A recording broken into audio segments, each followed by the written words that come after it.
Dear Esther, the morning after I was washed ashore, salt in my ears, sand in my mouth, and the waves always at my ankles, I felt as though everything had conspired to this one last shipwreck.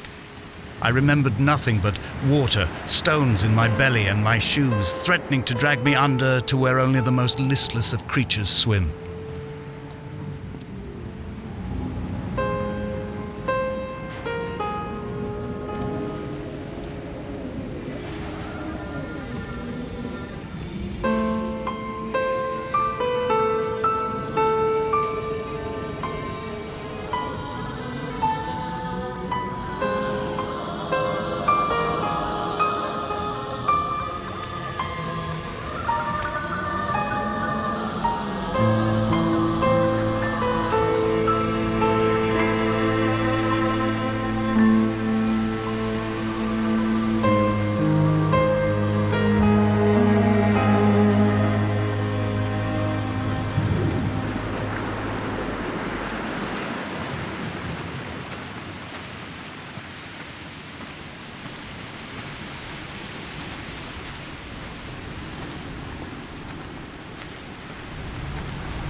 Donnelly reported the legend of the hermit, a holy man who sought solitude in its most pure form.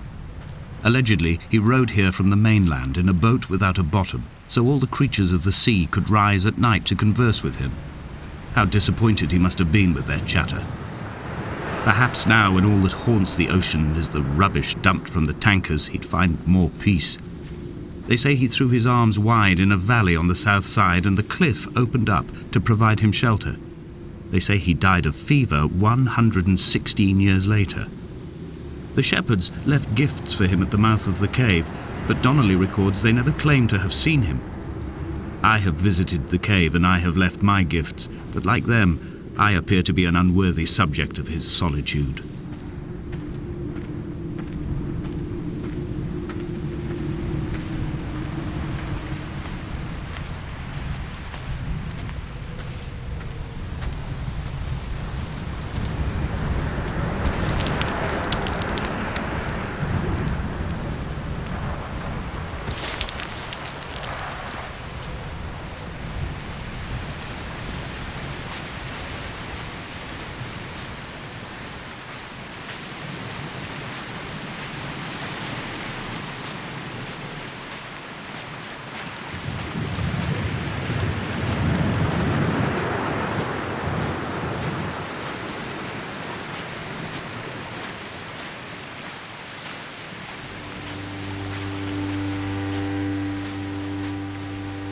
There was once talk of a wind farm out here, away from the rage and the intolerance of the masses.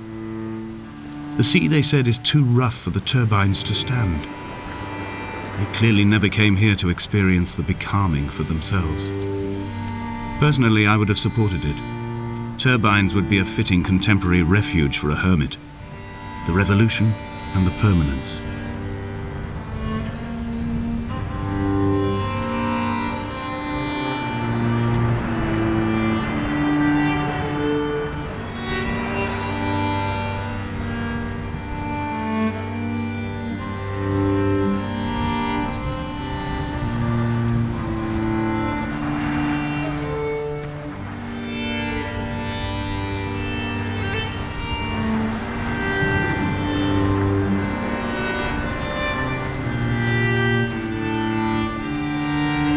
Reading Donnelly by the weak afternoon sunlight. He landed on the south side of the island, followed the path to the bay and climbed the mount. He did not find the caves, and he did not chart the north side. I think this is why his understanding of the island is flawed, incomplete. He stood on the mount and only wondered momentarily how to descend, but then he didn't have my reasons.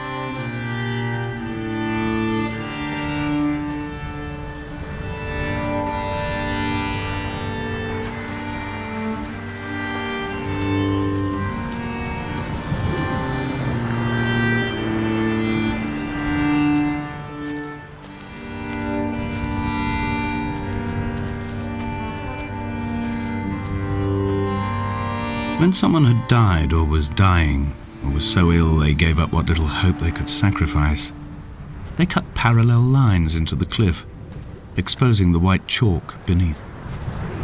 You could see them from the mainland or the fishing boats, and know to send aid or impose a cordon of protection, and wait a generation until whatever pestilence stalked the cliff paths died along with its hosts. My lines are just for this, to keep any would-be rescuers at bay. The infection is not simply of the flesh.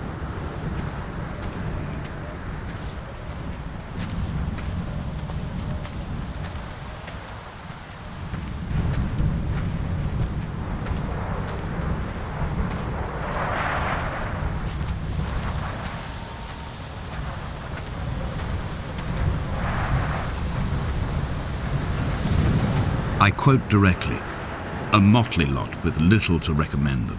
I have now spent 3 days in their company. That is, I fear, enough for any man not born amongst them. Despite their tedious inclination to quote scripture, they seem to me the most God-forsaken of all the inhabitants of the Outer Isles. Indeed, in this case, the very gravity of that term, forsaken by God, seems to find its very apex. It appears to me that Donnelly, too, found those who wander this shoreline to be adrift from any chance of redemption. Did he include himself in that, I wonder?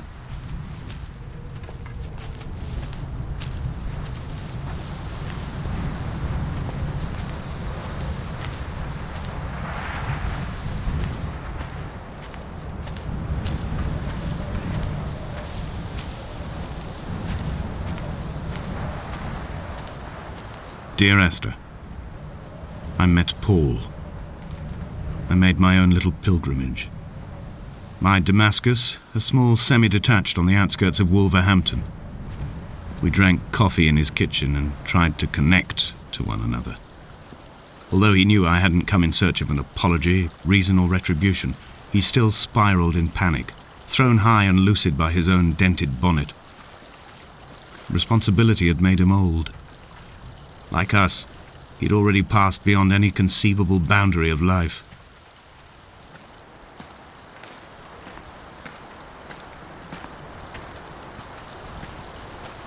He still maintains he wasn't drunk, but tired. I can't make the judgment or the distinction anymore. I was drunk when I landed here, and tired too. I walked up the cliff path in near darkness and camped in the bay where the trawler lies beached. It was only at dawn that I saw the bothy and decided to make my temporary lodgings there.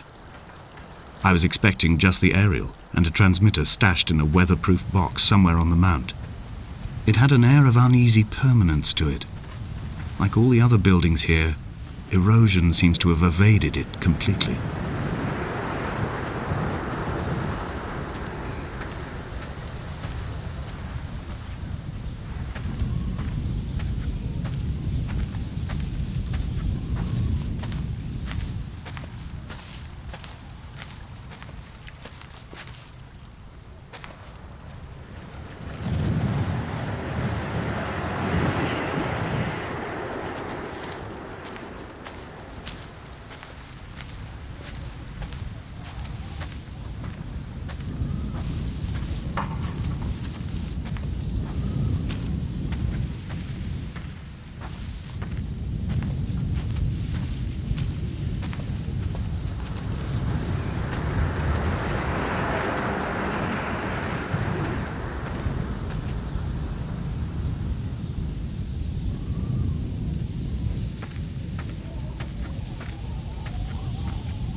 Dear Esther, I have now driven the stretch of the M5 between Exeter and Bristol over 21 times.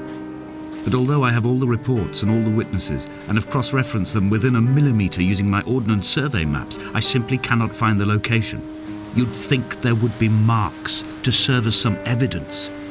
It's somewhere between the turn-off for Sanford and the welcome brake services, but although I can always see it in my rear-view mirror, I have as yet been unable to pull ashore.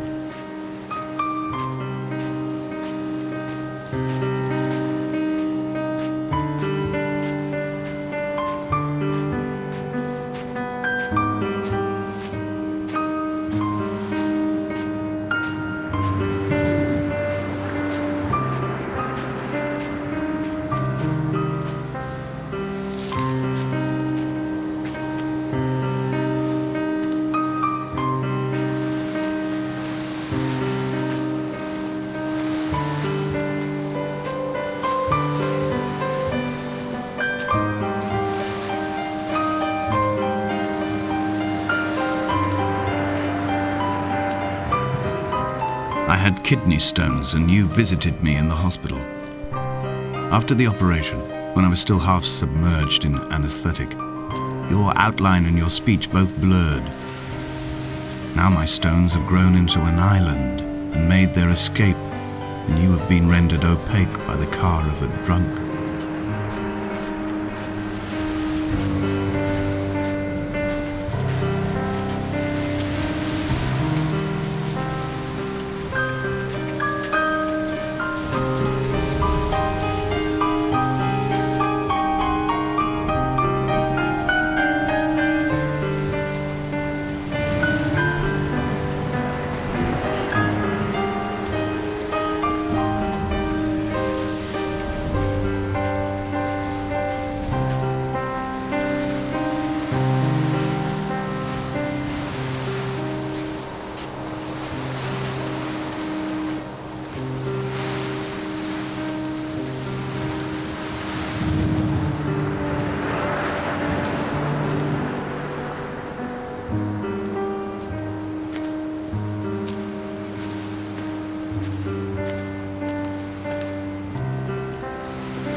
What charnel house lies at the foot of this abyss? How many dead shepherds could fill this hole? Come back.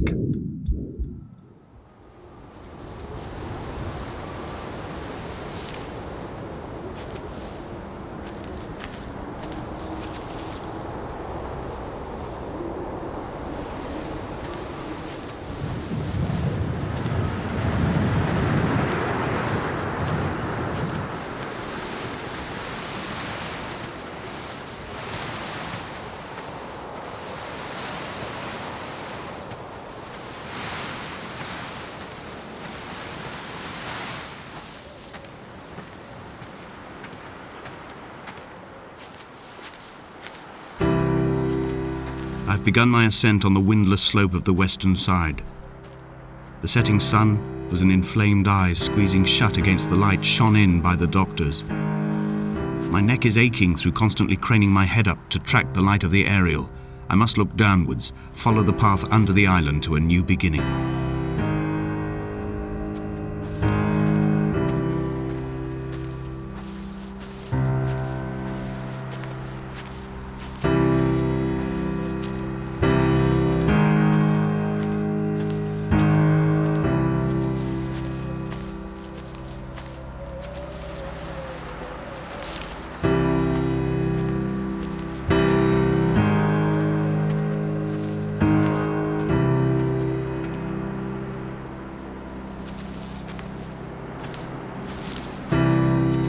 The bothy was constructed originally in the early 1700s.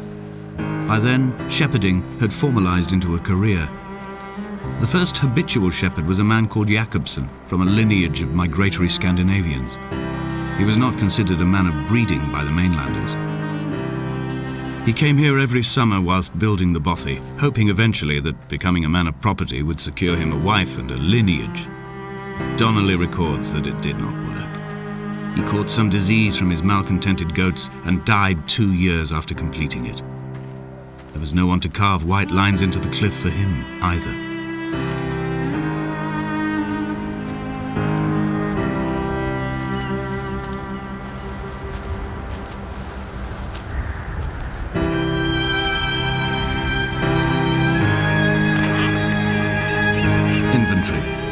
trestle table we spread wallpaper on in our first home.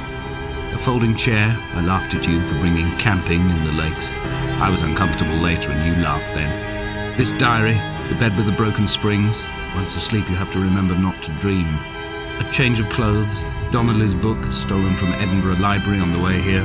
I will burn them all on the last morning and make an aerial of my own.